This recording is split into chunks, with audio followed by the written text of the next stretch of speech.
Para, eu acho que vou começar ali por uma referência que o Castro Almeida fez, a estarem envolvidas grandes empresas públicas. É verdade, mas é preciso não esquecer que o corruptor é uma empresa privada. Eu já o disse aqui e insisto.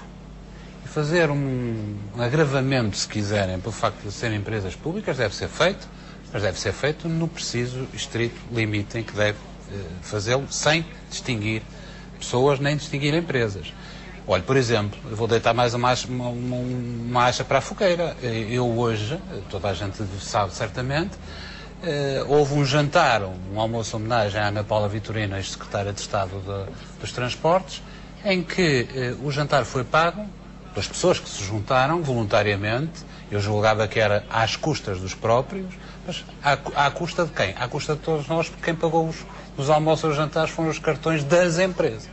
Isto é inaceitável. E aqueles grupos que foram nomeados pelo Ministro das Obras Públicas, olha, começavam já a atuar aqui, a responsabilizar a utilização de dinheiros públicos para esta finalidade. O que nós estamos a assistir nos últimos tempos é claramente uma tentativa de politização dos meios de investigação e da justiça. Nós sabemos que os meios da justiça são poucos, são esparsos, há falta de meios humanos, há falta de meios de investigação, há falta de equipamentos, há falta de meios orçamentais, há tudo isso e agora há uma tentativa de politizar. E quem é que está a fazer essa tentativa? E a politização vem de vários ângulos e, lamentavelmente, e aqui corroboro as afirmações do Castro Almeida, veio nas últimas horas, nos últimos dias, de 2 dos ministros do Governo, que a título nenhum poderiam ter utilizado as expressões que usaram de espionagem política, não estavam a contraditar a doutora Manuela Ferreira Leite, não estavam a contraditar uma afirmação do Jerónimo de Sousa ou de qualquer outro líder partidário. Não. Estavam a insinuar que no âmbito da Justiça e do Ministério Público havia um caso de espionagem política. Isto é gravíssimo do ponto de vista daquilo que é a intromissão do poder político no poder, enfim, judicial, aparentemente deveria ser incólume e independente. No processo de Casa Pia tinha sido a cabala. Exatamente. Mas, portanto, agora é absolutamente inaceitável.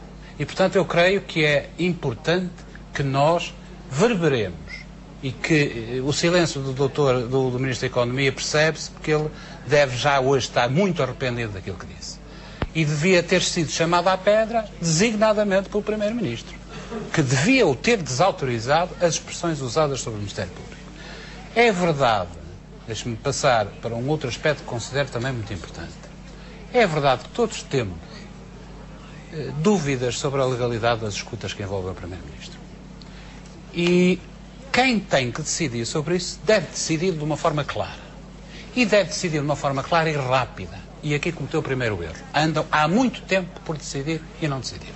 E isto lança suspeitas e suspeições sobre tudo e todos. E eu acho que quem deveria decidir sobre a legalidade das escutas já o devia ter feito. Mas uma coisa, e agora vou distinguir radicalmente, é o formalismo e a legalidade da realização de determinadas escutas, outra coisa é o teor e o conteúdo delas. Ora, nós sabemos, por aquilo que vem nos jornais, e não é desmentido por ninguém, a começar no Procurador-Geral da República, a terminar no próprio Primeiro-Ministro, que aquelas conversas existiram. E eu agora estou muito pouco interessado na legalidade. E até estou interessado pouco se os magistrados, no âmbito da sua função, decidirem que aquilo tem ou não tem matéria de incriminação criminal. Se tem, investiguem. Se não tem, arquivem. Outra coisa é o conteúdo e aquilo que o país ouviu falar.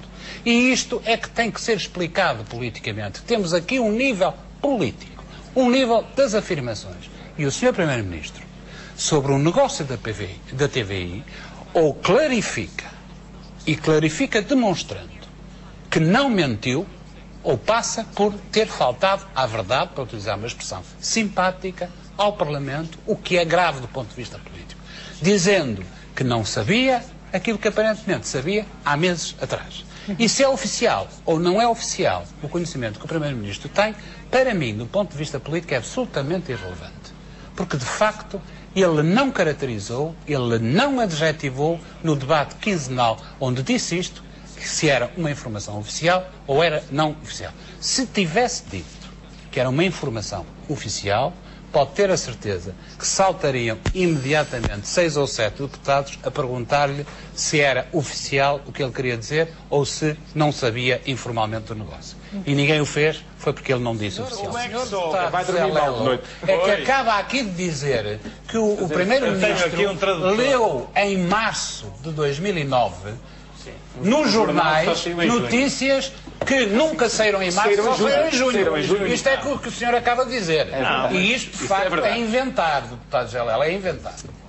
Esta semana é uma semana em que os professores que estiveram na rua, praticamente todos, em manifestações durante tanto tempo, não se reconheçam frustradamente naquilo que a Assembleia vai decidir esta semana. E a última coisa que os professores esperam da Assembleia e do Parlamento é que depois disto tudo se aprove apenas um projeto de resolução. Um projeto de resolução é uma coisa vaga, até pode ser bem intencionado, podemos esmiuçar, mas a verdade é que um projeto de resolução não obriga a nada.